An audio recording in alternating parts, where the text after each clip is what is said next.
ओम नमः शिवाय।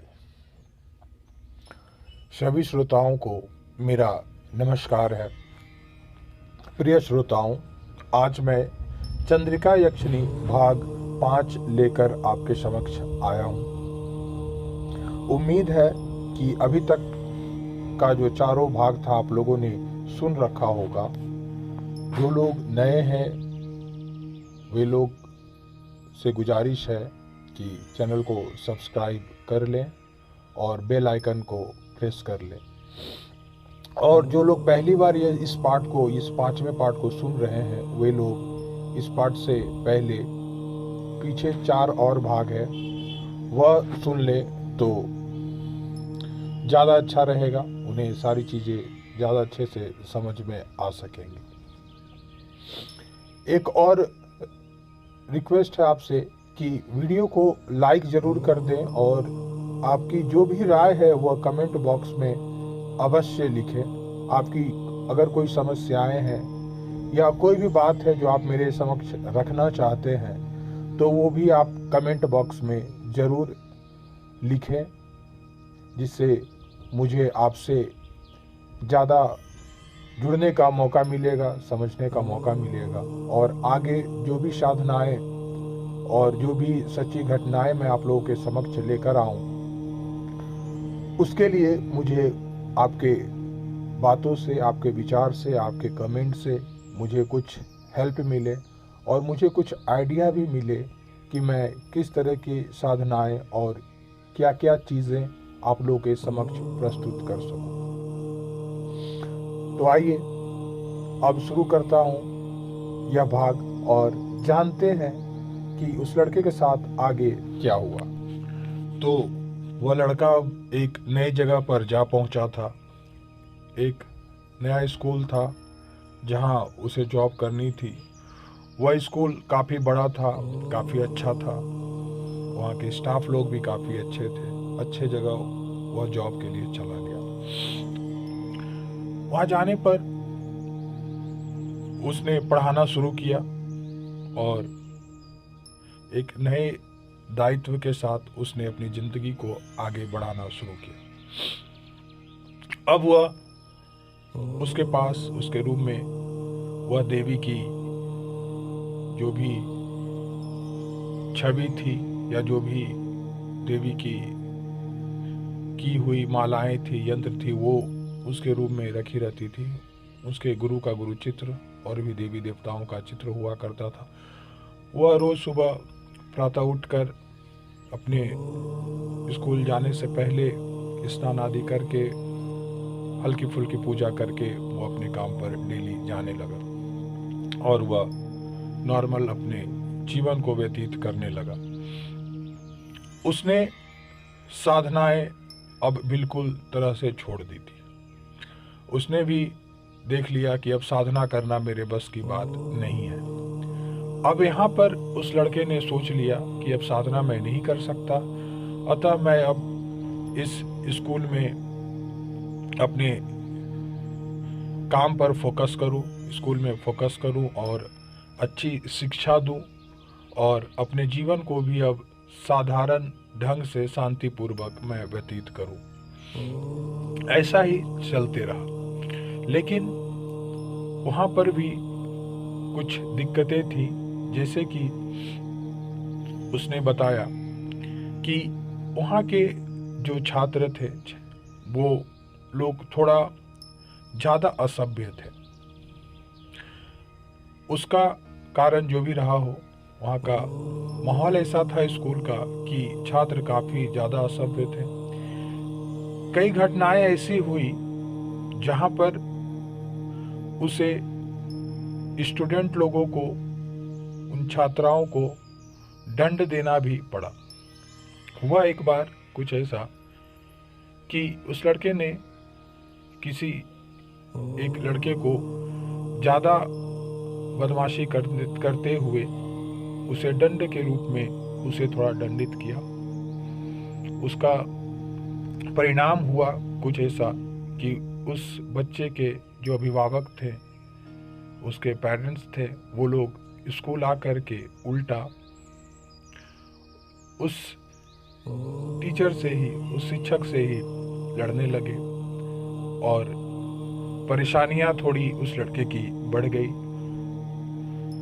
फिर उसे समझ में नहीं आया कि वह क्या करे। वह तो अच्छे से पढ़ा भी रहा है, और अगर कोई छात्र किसी और छात्रा को तंग करता है या कोई ज़्यादा दिक्कत वाली चीज़ें करता है तो यहाँ पर तो वह उसे सही ढंग से पनिश भी करे। तो यहाँ की स्थिति ऐसी है कि सब लोग, कोई उनके सपोर्ट में नहीं और थोड़ी दयनीय स्थिति थी। तो उसे सुझाव दिया गया अन्य दोस्तों के द्वारा कि किसी के साथ ज़्यादा इन्वॉल्व ना हो, किसी को पनिश करने की ज़रूरत नहीं है, और कोशिश करे कि अपना काम करे और पढ़ाकर अपने घर को चले जाए। तो उसने सोचा कि मेरे पास अब दो ही रास्ते हैं, या तो मैं एक खड़ूस टीचर बन जाऊं, खड़ूस शिक्षक बन जाऊं जिससे सारे स्टूडेंट डरे, या फिर मैं एक चुपचाप और लोगों की तरह पढ़ाऊं, अपना काम करूं और किसी को बिना सोचे समझाए अगर कोई गलती भी करे तो थोड़ा बहुत बोल करके, ज़्यादा उसमें बिना इन्वॉल्व हुए अपना काम करूं, पढ़ाऊं और अपने घर को चले जाऊं। तो उसे इस घटना के बाद उसने सोचा कि अपना काम करके पढ़ाकर अपने घर को चले जाना ही ठीक है, क्योंकि वो माहौल सही नहीं था। छात्र और उनके पेरेंट्स लोग जो थे वो उसी टाइप के थे। पेरेंट्स भी नहीं चाहते थे कि शिक्षक मेरे बच्चे को मारे डांटे। इस कारण से बच्चों का मनोबल काफ़ी बढ़ा हुआ था, और अधिकतर बच्चे ऐसे ही थे जो शिक्षकों का सम्मान भी नहीं करते थे। उसे थोड़ा अजीब तो लगा ये सारी चीज़ें, लेकिन उसने यह डिसाइड किया कि अब मैं अपने काम से मतलब रखूं औरों की तरह। वह करने लगा, वह लड़का अपने काम को करने लगा, लेकिन ऐसा ज़्यादा दिन तक नहीं चल पाया। वह अपना काम कर रहा था, पढ़ा रहा था। उसी बीच एक और भी ऐसी घटना हुई जिसमें एक छात्र था जो काफ़ी ज़्यादा बदमाश था, शैतान था, और उसके पीछे का सबसे बड़ा कारण था उसके घर का सपोर्ट। उसका घर का सपोर्ट ऐसा था कि उसको किसी से डर भय था नहीं, ना वो किसी शिक्षक से डरता था और ना ही वह कि कोई काम करने से पहले कुछ सोचता था। उसके कारण स्कूल में काफ़ी ऐसी स्थिति हो गई जिसमें दो गुटों के बीच में झड़प हो गई, झगड़ा हो गया, और धीरे धीरे स्थिति ऐसी भयावह हो गई कि स्कूल को बंद करने का नौबत आया। स्कूल में पुलिस आए और काफ़ी सारी चीज़ें हुई। पुलिस लोगों को छात्रों पर को ज़बरदस्ती कंट्रोल भी करना पड़ा, क्योंकि तकरीबन 2000 छात्र थे और बहुत ही ख़राब स्थिति में वो स्कूल आ चुका था। और इन सब का कारण था वहाँ के छात्र और उनके पेरेंट्स लोगों का सपोर्ट। फिर एक बार ऐसी स्थिति आई कि अब स्कूल को बंद करने की नौबत आ गई।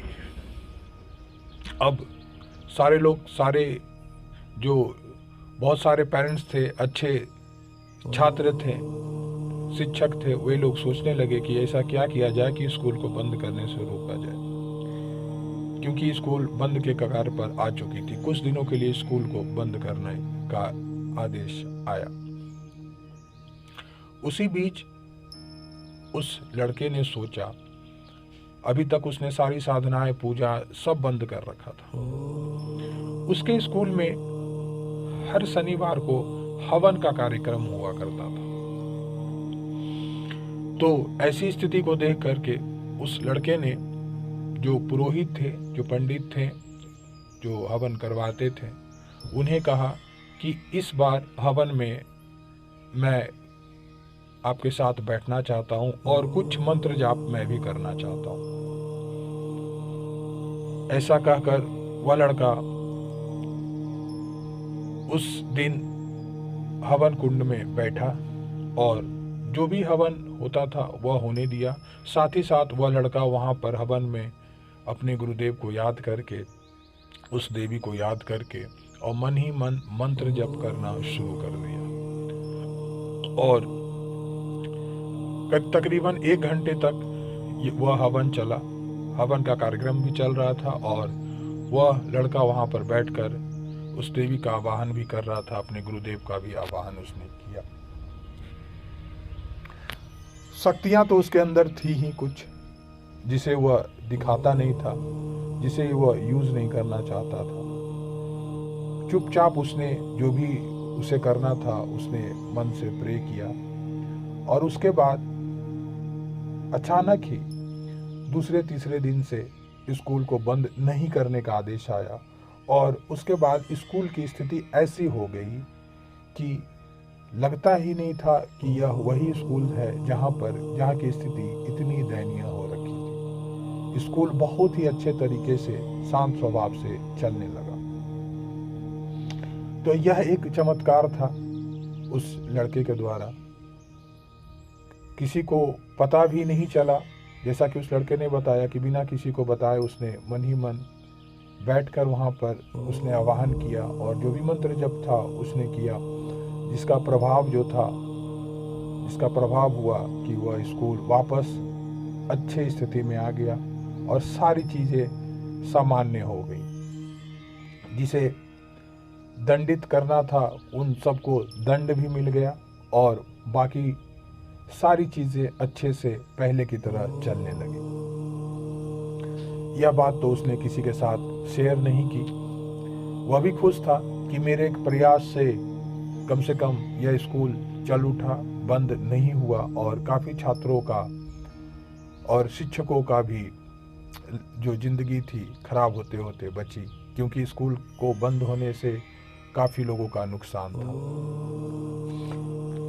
उसके बाद कुछ समय और बीतने पर वह सामान्य रूप से अपने स्कूल में पढ़ाते चला गया, पढ़ा रहा था, अपना काम किए जा रहा था। एक दिन हुआ कि कुछ ऐसा कि फिर वह अप्सरा उसे मार्केट में किसी दुकान में दिखी। उसे तो पहले यकीन नहीं हुआ, लेकिन उसकी नज़र हुआ कुछ यूं कि मार्केट में जब वो था तो उसकी नज़र एक गिफ्ट शॉप पर पड़ी और गिफ्ट शॉप पर उसे कुछ खरीदने के लिए ही उसे जाना था। वो जहाँ पर गया वहाँ पर उसके बगल में एक सुंदर सी लड़की खड़ी थी। उसने ध्यान नहीं दिया। उसने अपना जो भी काम था, जो लेना था, सामान ले करके वहाँ से वो निकला, लेकिन उसे बहुत ही अजीब फील हो रहा था। उसने वो सारी चीज़ों को समझा नहीं, क्योंकि वह अब एक शिक्षक था। उसके मन में इस तरह के विचार आना अब उसके लिए सही नहीं लगता था। इस कारण से उसने ये सारी चीज़ें अब सोचता नहीं था। लेकिन वह जो स्त्री थी वह बार बार उसे देख रही थी, घूर रही थी। उसे लगा कि नॉर्मल ही चीज़ उसे लगी। उसने ज़्यादा ध्यान नहीं दिया उन बातों पर और वह वहाँ से चल दिया। ठीक उसी रात सपने में उसने सपना देखा जहाँ उसे बताया गया कि वह मैं थी, वह अप्सरा ही थी।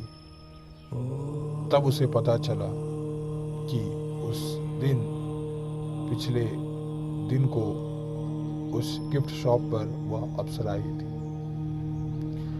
उसके बाद 2-4 दिन वह काफ़ी विचलित रहने लगा। ऐसा लगने लगा उसे जैसे कि उसके शरीर में बहुत ज़्यादा एनर्जी आ गई है जो उसके कंट्रोल से बाहर है। वह परेशान रहने लगा, क्योंकि अब उसके पास साधनाएं करने के लिए ना ही उसका मन था और ना ही अब वैसा माहौल था कि वह साधना कर सके। लेकिन अब उसे समझ नहीं आ रहा था कि वह करे तो क्या, क्योंकि वह साधना चाह करके भी उसका मन नहीं कर रहा था, क्योंकि वह अपने काम में इतना उलझा हुआ था कि उसे अब समय नहीं मिल रहा था कि वह रात को बैठ के साधना भी करे।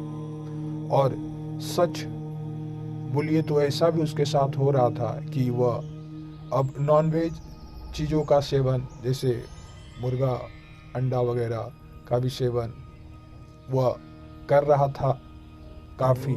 इस कारण से भी उसका मन जो था एकाग्र नहीं हो पा रहा था, साधना की तरफ नहीं जा पा रहा था।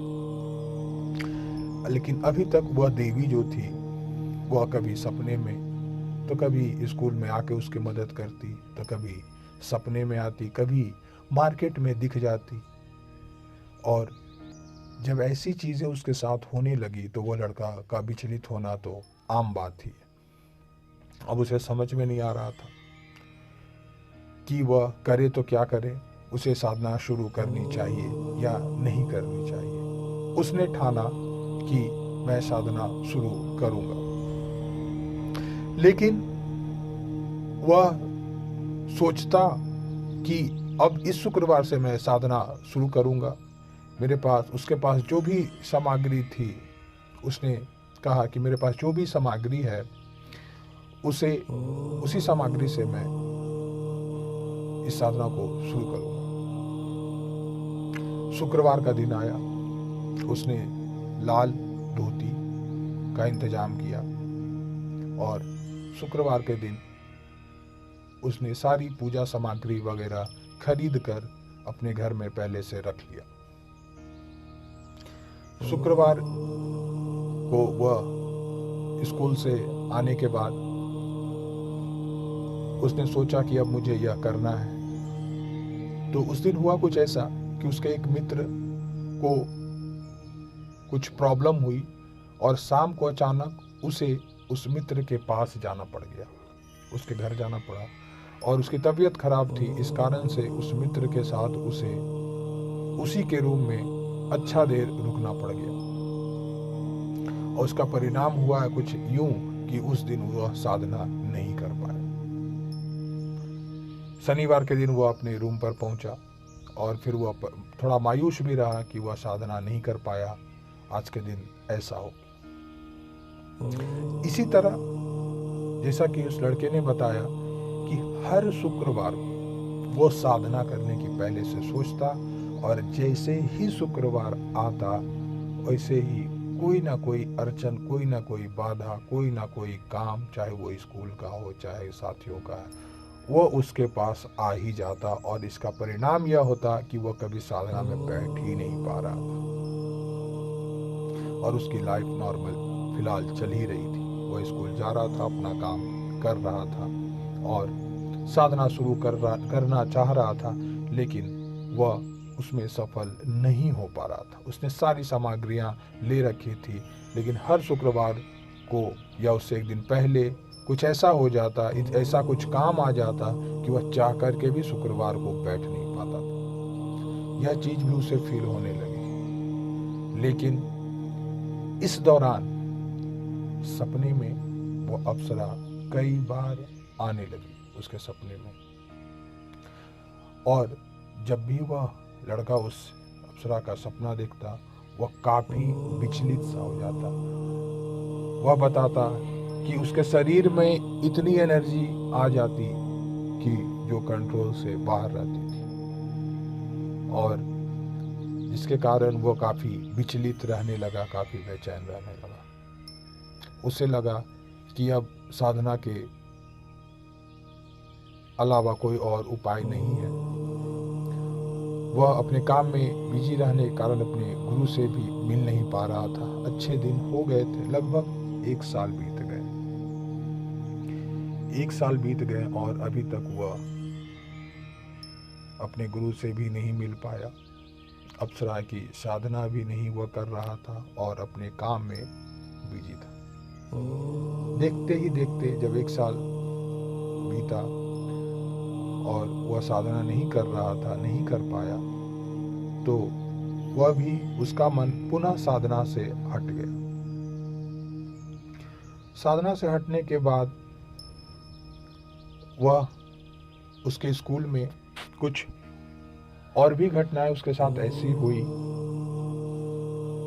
जो काफी अलग तरह की थी, और ऐसी घटनाएं थी जो उस लड़के के मन को बदल कर रख दिया। 2 साल तक वह लड़का उस स्कूल में रहा। तकरीबन 1 साल तक की यह घटना थी जो मैंने आपको बताया अभी तक। और अब बाकी समय में उसने क्या किया, उस अप्सरा ने क्या क्या उस लड़के के साथ किया, क्या उसे शक्तियाँ दी, क्या बातें हुई, और क्या वो साधना संपन्न कर पाया, शुरू कर पाया, ये सारी चीज़ें अब हम अगले वीडियो में डालेंगे, अगले वीडियो में बात करेंगे।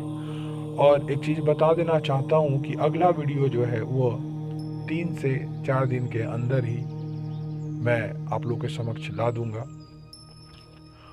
क्योंकि फिलहाल कुछ दिन ज़्यादा व्यस्त होने के कारण मैं यह भाग नहीं बना पा रहा था, लेकिन अगला भाग मैं जल्द ही लाऊंगा।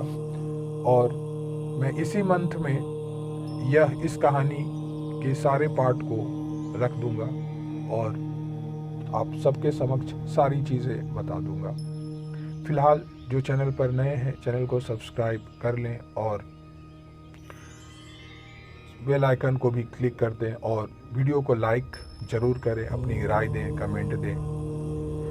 कुछ बातें मैं बताना चाहता हूँ। कुछ श्रोताएं ऐसे हैं जो ललितांबा साधना की विधि के बारे में जानना चाहते हैं, तो मैं अगला वीडियो में ललितांबा साधना की विधि पर आपको बनाकर देता हूँ।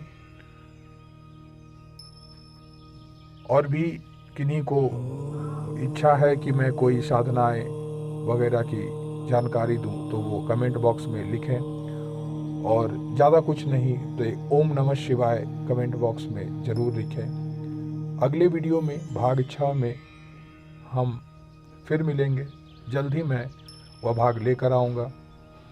भगवान शिव आप सबका कल्याण करें। एक बार प्रेम से बोल दीजिए ओम नमः शिवाय।